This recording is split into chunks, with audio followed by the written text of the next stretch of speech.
சமூக ஆர்வலரான அன்னை வி.ஜி. சரவணன் அவர்கள் கடந்த 3 ஆண்டுகளுக்கும் மேலாக திருவைகுண்ட தொகுதி மற்றும் அதன் சுற்று வட்டார பகுதிகளில் உள்ள ஆதரவற்ற ஏழை எளியவர்களுக்கு இல்லம் தேடி இரவு உணவு திட்டத்தை ஏற்படுத்தி உணவு வழங்கி வருகிறார்.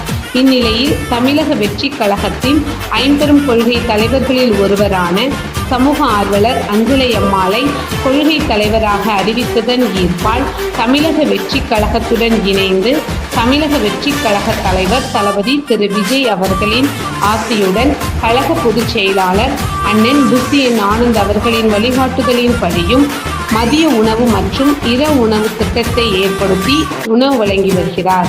26/7/2025 இன்று திருவைகுண்டம், கோட்டைக்காடு, உண்டியலூர், ஏரல், கீழமங்கலக்குறிச்சி ஆகிய பகுதிகளில் உள்ள ஆதரவற்ற ஏழை எளியவர்களுக்கு மதிய உணவும், அண்ணா நகர், கொட்டாரக்குறிச்சி, ஆறுமுகமங்கலம், அரசங்குளம், மாரமங்கலம், இடையர்காடு, தளவாய்புரம், சம்படி காலனி, மேலச்சம்படி மற்றும் அதன் சுற்று வட்டார பகுதிகளில் உள்ள ஏழை எளியவர்களுக்கு இரவு உணவும் தமிழக வெற்றி கழகம் தூத்துக்குடி மேற்கு மாவட்டம் சமூக ஆர்வலரான அன்னை வி.ஜி. சரவணன் அவர்களின் சார்பில் இன்று 205 நபர்களுக்கு உணவு வழங்கப்பட்டது.